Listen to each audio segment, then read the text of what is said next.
Ever since the BJP became a mainstream political force in India, there's been a very common allegation made against them that the BJP is an upper caste party. BJP is an upper caste party. बात बहुत होती है OBCs की, मगर नरेंद्र मोदी जी को यह बताना है कि ओबीसीज के लिए आपने किया क्या, उनका लक्ष्य डिस्ट्रैक्शन का है और आप देखना डिस्ट्रैक्शन करने के बहुत और तरीके निकालेंगे। हमारे जो इंस्टीट्यूशंस हैं उनमें ओबीसी की भागीदारी कितनी है, ये सवाल मैं पूछ रहा था। नरेंद्र मोदी ओबीसी पैदा नहीं हुए थे। Usually remember, the BJP is accused of being a Brahmin Banya party. Let's ignore the irony that a party led by a Janeau-wearing Brahmin is accusing another party of being an upper caste party. Let's just focus on the BJP for this video, because the Congress party is a whole different can of goodness gracious. So since the 2024 elections are coming closer, let's examine these claims.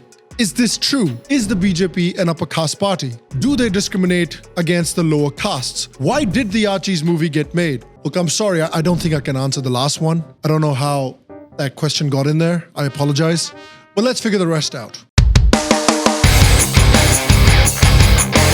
Before we try to understand if the BJP is an upper caste party or not, let's try to understand what the BJP's core ideology is. The BJP operates through its core tenet of integral humanism, according to which they want to develop a classless, casteless society through the integration of India's indigenous culture with the social, political, and economic fabric of India. However, their most well-known political and cultural stance is Hindutva, which is what they base many of their political and cultural strategies on. The term Hindutva was coined by Chandranath Basu in 1892. However, it found a real definition and a framework under Vinayak Damodar Savarkar. While Savarkar was incarcerated in Kalapani and in Andaman, he wrote the book called Essentials of Hindutva. According to Savarkar, Hinduism needed to evolve. According to him, Hinduism had been shackled by many blind beliefs and outdated practices. These shackles were untouchability, Vedoktabandi. He said that being an upper caste alone can't be the basis of being able to learn Vedic literature. This vast pool of knowledge and wisdom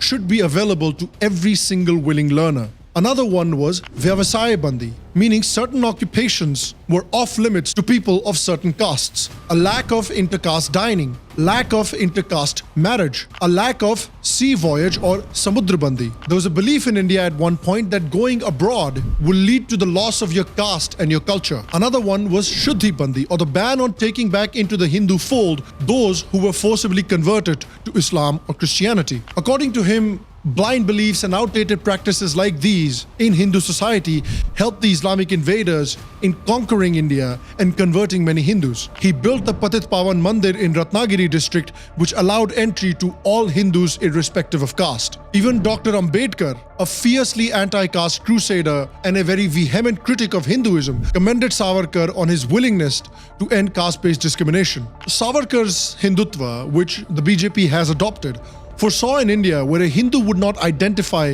with his or her caste, but with his or her Hindu identity first and foremost. In 1925, the RSS, an ideological ally of the BJP, was formed by Keshav Baliram Hegdewar. Hegdewar was also inspired by Savarkar's ideas and gave the clarion call for Hindu unity. Even Mahatma Gandhi praised RSS's opposition to untouchability in 1934. Let's then talk about independent India, when the BJP was attempting to become a political force in India. A couple of decades after India became independent, Indian politics was rife with caste politics. This was a time when people like Lalu Yadav, Mayawati, Ramvilas Paswan, and Mulayam Singh held power across different states in India. In states like Uttar Pradesh and Bihar particularly, caste politics was taken to its very extreme. In November 1978, Bihar's then Chief Minister Karpuri Thakur announced reservations for backward castes. As soon as backward castes got reservations in Bihar, demand started rising across India for backward castes to be given reservations across the country. Then again in 1978, the then Prime Minister Morarji Desai issued the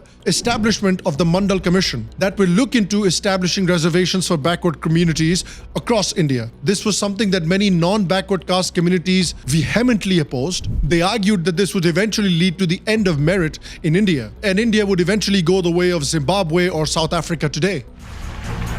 police प्रशासन ने आंदोलन को कुचलने के लिए लाठी, गोली, आंसू गैस का सहारा लिया. Eventually, however, reservations ruled the roost. The Mandal Commission ensures that 27% reservation was provided for the OBCs under central government and public sector undertakings. हमने सरकारी नौकरियों में पिछड़े वर्गों के लिए 27% आरक्षण देने का निर्णय किया है। The total number of reservations for scheduled castes, scheduled tribes and the OBCs went up to 49.5%. Basically, it seemed like caste-based politics was the end-all, be-all of Indian politics. There seemed to be no alternative. India seemed doomed to be divided on the basis of caste. However, this is where the BJP attempted to provide an alternative, the alternative of Hindutva. To counter caste-based politics, BJP leader L.K. Advani led a pan-India Rath Yatra from Somnath to Ayodhya to garner support across every caste in India to build a Ram Mandir at Ayodhya.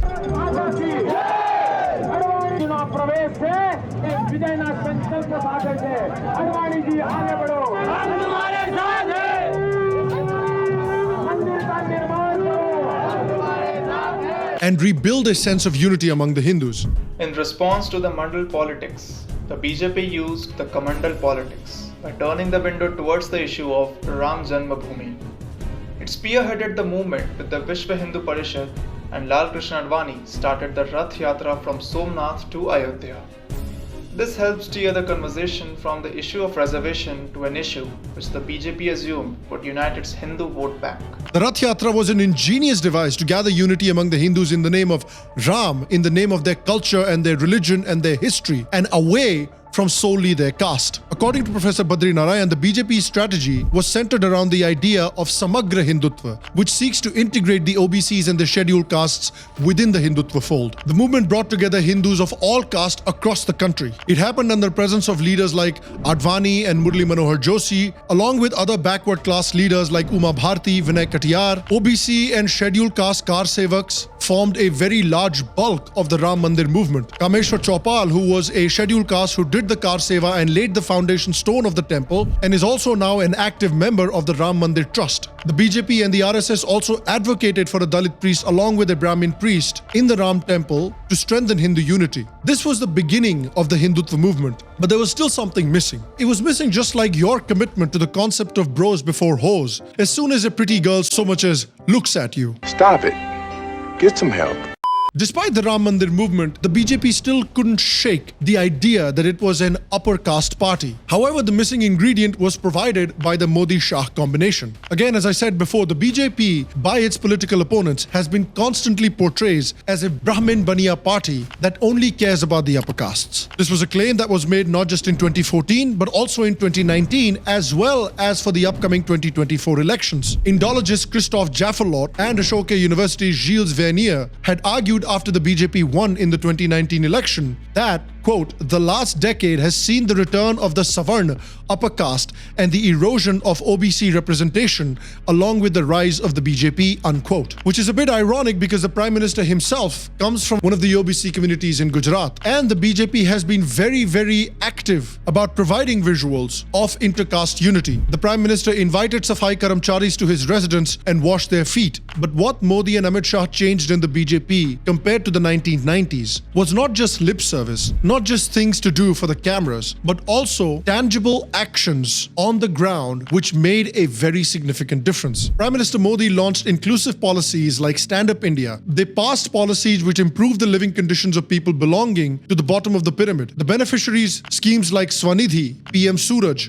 Mudra, Ayushman Bharat. A large number of the beneficiaries of many of these schemes are from the scheduled caste, OBC and tribal communities. The last two presidents of India, Ram Nath Kovind and Draupadi Murmu, have both belonged to the Dalit and tribal communities respectively. Even in the Lok Sabha, the BJP is represented by 113 OBC, 53 scheduled caste and 43 scheduled tribe parliamentarians, which means over 60% of Prime Minister Modi's union cabinet comprises of tribals, scheduled castes and OBC communities. 37% of the BJP's Lok Sabha MPs were OBC, 14.1% scheduled tribes and 17.5% scheduled caste. This means that a whopping 69% of all of its 303 Lok Sabha MPs elected in 2019 were non-upper castes and from castes that were traditionally considered lower down in the caste hierarchy. In fact, this number, 69%, is on par with the widely accepted national share of the population of these castes in India, which is also 69%. In fact, let's look at a state like Uttar Pradesh, which was once considered the hotbed of caste-based politics. Uttar Pradesh, much like Bihar, was seen as a state that would forever be mired in caste-based politics and would never be able to develop and grow because of it. Since the BJP became a major player in Uttar Pradesh, look at the representation of OBCs and SC leadership at various levels. It is very high. BJP also has a very high number of OBC state-level office bearers. In fact, if you look at the ministers in Yogi Adityanath's cabinet compared to Akhilesh Yadav's cabinet, ministers in Yogi Adityanath's government are more representative across castes than ministers appointed by Akhilesh Yadav's preceding government. In fact, the BJP in UP after 2013 put up significantly more OBCs as candidates than its political rivals, SP, BSP, as well as the Congress party. It also gave them more space in its internal power structure in the state, radically shifting its organizational DNA. So much so that the OBCs and the scheduled caste taken together came to occupy half or more than half of the leadership positions at virtually every level of the party. Whereas other parties like the BSP and the SP and the Congress are still encamped with caste politics. These findings that have been done by Nalin Mehta and compiled in his excellent book, The New BJP, which you really should check out, put a very serious question mark on the claim that the BJP is an upper caste party. In fact, all of the information points to the contrary, that the BJP is not an upper caste party anymore. If anything, the BJP is an OBC party now, which also has very strong support from the scheduled caste as well as very strong support from all upper castes. BJP ingeniously has used the power of Hindutva as well as the power of targeted welfare schemes to unite Hindus across castes. People from all communities and all castes are today voting for the BJP. BJP has gained an immense amount of support from rural, poor, and so-called lower caste voters. The BJP's rise to power, contrary to public opinion, has not been about upper caste feeling upset about lower caste gaining power and then voting for the BJP. According to the NES 2019 data, it can be seen that the BJP in 2019 compared to 2014 increased its voting base among the poor, rural, OBC, scheduled caste as well as scheduled tribe voters, while increasing its vote share for the upper caste as well. In the 2019 elections, the BJP vote share was almost equal among the poor, lower, and middle class voters. The BJP has done something incredible. They have basically successfully merged capitalism, socialism, and nationalism. This is basically like being able to cast Shah Rukh Khan, Salman Khan, and Amir Khan in the same movie. ये काम एक ही If we particularly talk about states like Uttar Pradesh and Bihar, where caste plays a major role in the outcome of the elections, you will see that the BJP won 62 out of the 80 seats in Uttar Pradesh against a powerful coalition of the Samajwadi Party and the Bahujan Samaj Party. Their vote share also increased from 42.63% in Uttar Pradesh to 49.6%, while in Bihar, they won 39 out of 40 seats. In Madhya Pradesh, the BJP secured 56% of the OBC votes compared to the Congress's 32%. The BJP can be called the party with an upper caste department at best, not a party of upper castes anymore. In fact, this is exactly the reason why the opposition is so desperate today. As desperate as the IPL was to cash in on the Ori fame. Like, come on, man, you're a multi-billion-dollar franchise. What are you doing? Tata IPL on Jio Cinema, 22nd March. I'll be there.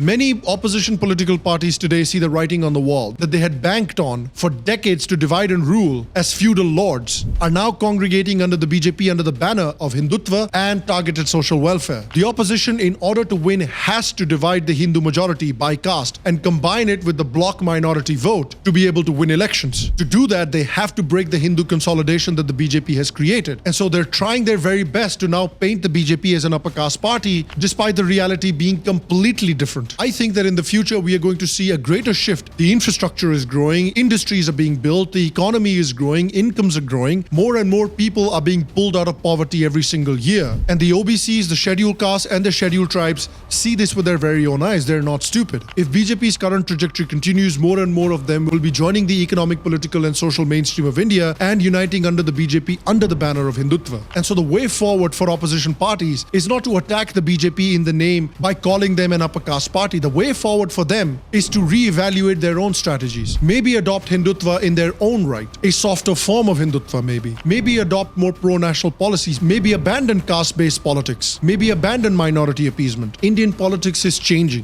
BJP perhaps permanently has changed Indian politics. The question isn't whether the BJP is a upper caste party or not. The question is whether the opposition parties are going to be able to evolve their strategies or fade into irrelevance, and if new opposition parties will come and fill the void. Other than that, guys, let me know what you think. Do you also believe that the BJP is an upper caste party? Why do you think the BJP has been able to create such a broad coalition among castes to vote for it? Let me know your thoughts and comments in the comment section down below. Other than that, guys, we have a merch store. If you haven't checked out our latest merch, please do check it out and support the Sham Sharma Show. We will see you for the next episode. And until then, stay happy, stay healthy. And to all of you, is secular pranam.